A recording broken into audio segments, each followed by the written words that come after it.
আসসালামু আলাইকুম। চলো আজকে অধ্যায় 2 লেনদেন, অ্যাকাউন্টিংয়ের অধ্যায় 2 লেনদেন সম্পর্কে আমরা একটু জানবো। আর এটা কিন্তু খুব বেসিক একটা চ্যাপ্টার, আর অ্যাকাউন্টিং বোঝার জন্য এই অধ্যায়টা খুবই ইম্পর্টেন্ট। প্রথমে এখানে আমরা লেনদেন সম্পর্কে জানতে হবে। প্রশ্ন আসতে পারে লেনদেন কী, বা লেনদেন কী প্রশ্ন আসবে, 2 নম্বরের প্রশ্ন আসতে পারে। কিন্তু এমনি লেনদেন কী সেটা আমাদের বুঝতে হবে কি, ব্যবসায় আর্থিক অবস্থা পরিবর্তন করে, মানে হচ্ছে ব্যবসার অর্থের পরিবর্তন করতে থাকবে, মানে কমবে না হয় বাড়বে, তাহলে আর্থিক অবস্থা পরিবর্তন করবে। আর লেনদেন হবে না কোনটা?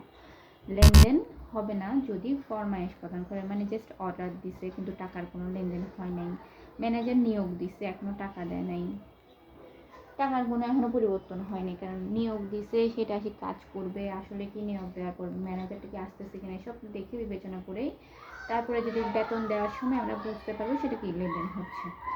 আর মালিক যদি তার ব্যক্তিগত অর্থ থেকে মালিকের ব্যক্তিগত অর্থ থেকে যদি চুরি হয়ে থাকে, এখন মালিকের ব্যক্তিগত অর্থ থেকে চুরি হলে আমার ব্যবসা থেকে তো টাকা যাচ্ছে না, তাই এটা লেনদেন হবে না।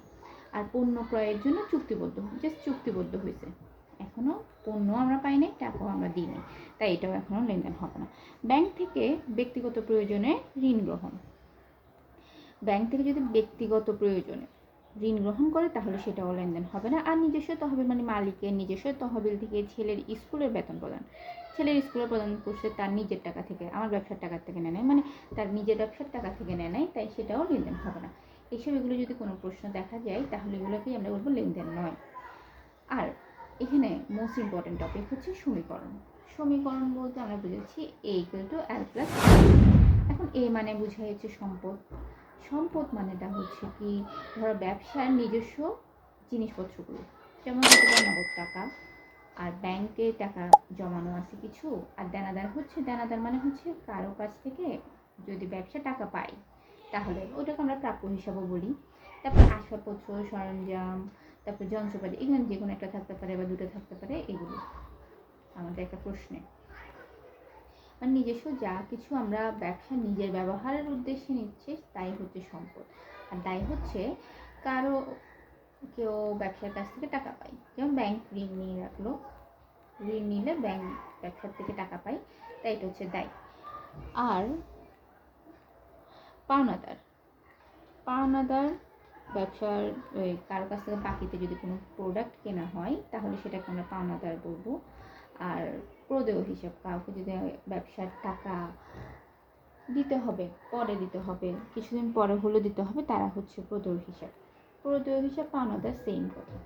আর মালিকানা সত্ত্ব বলতে আমরা বুঝবো মূলধন, যে টাকাটা ব্যবসার শুরুতে মালিক আনবে সেটা হচ্ছে মূলধন। আর প্রোডাক্ট বিক্রি করে আমরা কোনো না কোনো কিছু নিয়ে তো ব্যবসা করব, সে ব্যবসাটার প্রোডাক্টগুলো বিক্রি করার পরে যে টাকাটা আসবে সেটা হচ্ছে আয়। তারপরে ধরো প্রোডাক্টগুলো কিনতে যে টাকা ব্যয় হচ্ছে বা বেতন দিতে অনেক টাকা ব্যয় হচ্ছে, এগুলো আমরা যখন একটা প্রশ্ন সলভ করবো তখন ডিটেলসে বুঝবো। এখন আপাতত জেনে রাখো যে এখানে মালিকানা সত্ত্বের মধ্যে 4টা জিনিস আসে: মূলধন, আয়, ব্যয়, উত্তোলন। আর উত্তোলন কি জিনিস? মালিক যদি কোনো টাকা নিয়ে যায়, মালিক কোনো টাকা যদি ব্যবসা থেকে নিয়ে যায় অথবা পণ্য নিয়ে যায়, ধরো আমাদের একটা ক্যামেরার দোকান আছে, এখন সেই দোকান থেকে মালিক তার ছেলের জন্য কি করলো, একটা ক্যামেরা নিয়ে গেল, বা কাউকে গিফট করবে উদ্দেশ্যে একটা ক্যামেরা নিয়ে গেল, সেই ক্যামেরাটা হয়ে যাবে পণ্য উত্তোলন। আবার মালিক যদি সেই ক্যামেরার দোকান থেকে টাকা নিয়ে যায় তাহলে সেটা হয়ে যাবে নগদ উত্তোলন। এই হচ্ছে এই অধ্যায়টার মূল কাহিনীগুলো। এখন এর মধ্যে থেকে আরও কিছু থাকবে কি, ক্যাশ মেমো, চালান, ডেবিট ভাউচার, ক্রেডিট ভাউচার, এগুলো অন্য একটা ভিডিওতে দেখাবো। কিন্তু আপাতত এখানে হচ্ছে কি লেনদেনটার মূল বিষয়টাই হচ্ছে এগুলো জানলে পুরো দ্বিতীয় অধ্যায়টা তোমাদের জন্য খুব সহজ হয়ে যাবে। এখন আমরা দ্বিতীয় অধ্যায়ের একটা ম্যাথ দেখব, এখানে ম্যাথটা দেখলে অনেক কিছু ক্লিয়ার হয়ে যাবে। আচ্ছা, এটা হচ্ছে আমাদের পাঠ্য বইয়ের ফার্স্ট ম্যাথটা। এটা হলো আমাদের মানে বইয়ের মেন বুকের ফার্স্ট ম্যাথটা। ওই ম্যাথটার সম্পর্কে আমরা একটু দেখি চলো। এটা হচ্ছে একটা রিফাত এন্টারপ্রাইজ, একটি ব্যবসা প্রতিষ্ঠান। আচ্ছা, 2015 সালের ডিসেম্বর মাসের এই ঘটনাগুলো ঘটছে। আমরা এটা পড়ার আগে আমরা প্রশ্নটা একটু দেখব। আমাদের প্রশ্ন বলছে উপযুক্ত তথ্য হতে ব্যবসায় লেনদেন নয়। এই যে লেনদেন নয়, কিছুক্ষণ আগে আমরা কিন্তু আলোচনা করেছিলাম কোনগুলো লেনদেন না হতে পারে। আচ্ছা, আমরা এখান থেকে দেখে আসি। এই যে নিয়োগ কিছু বলছে কিনা, ফরমাইশ, এই যে ফরমাইশ প্রধান আর মালিক তার ব্যক্তিগত অর্থ, মালিক কর্তৃক ব্যাংক হতে ব্যক্তিগত প্রয়োজনে ঋণ গ্রহণ। ব্যক্তিগত প্রয়োজনে বলাতে সেটা আমার লেনদেন নয়। আর এখানে হচ্ছে কি জাস্ট ফরমাইশ প্রদান করা হলো, এই দুটাই আমার লেনদেন নয়। তাহলে 40,000 টাকা আর 45,000 টাকা যোগ করলে 85,000 টাকা, এটা আমাদের লেনদেন নয়। আর সেকেন্ড কোয়েশ্চেনটা হলো ঘটনা সমূহ হতে লেনদেন চিহ্নিত করে সমীকরণ পদ্ধতিতে তার কারণ ব্যাখ্যা করুন। আচ্ছা, সমীকরণ পদ্ধতিতে বলছে, কারণ সহ ব্যাখ্যা করতে বলছে, সমীকরণ পদ্ধতিতে বলছে, তাই আমরা এই ফরম্যাটটা ইউজ করব। যদি আমাদেরকে বলা হয় লেনদেনের প্রভাব, সমীকরণের উপর লেনদেনের প্রভাব দেখাও, তখন আমরা ছকটা ইউজ করব। যে ছকের অঙ্কে পড়ে যাচ্ছি। এখন হচ্ছে ফার্স্টে এই লেনদেনের অধ্যায়টা, মানে লেনদেন কি না সেটা আমরা একটু ডিটেলসে বলি। প্রথম নম্বর কোয়েশ্চেনটা হলো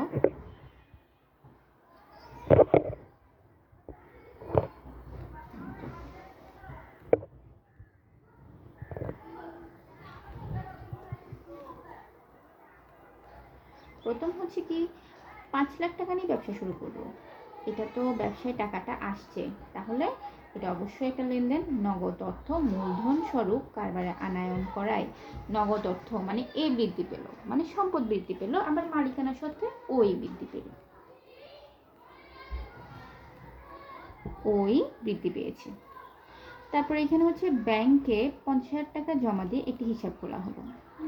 ব্যাংকে যেহেতু আমার নগদ টাকা কমে একটা ব্যাংক নামের একটা হিসাব বৃদ্ধি পেয়েছে, তাহলে এটা লেনদেন হয়েছে। তাই নগদ অর্থ ব্যাংক জমা দেওয়ায় নগদ অর্থ কি হয়েছে, এ হ্রাস পেয়েছে, আর ব্যাংক ব্যালেন্স এ বৃদ্ধি পেয়েছে।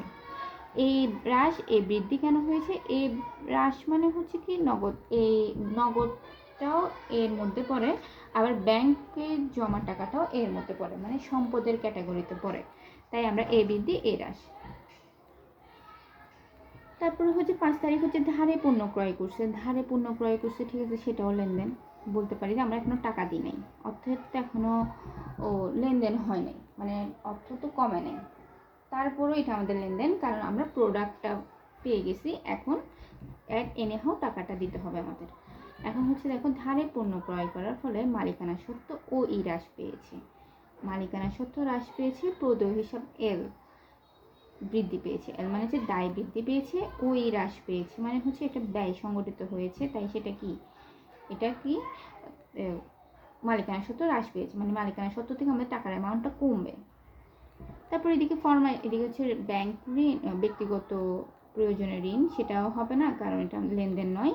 আর একটা ফরমাইশ প্রদান, সেটাও হবে না, এটাও লেনদেন নয়।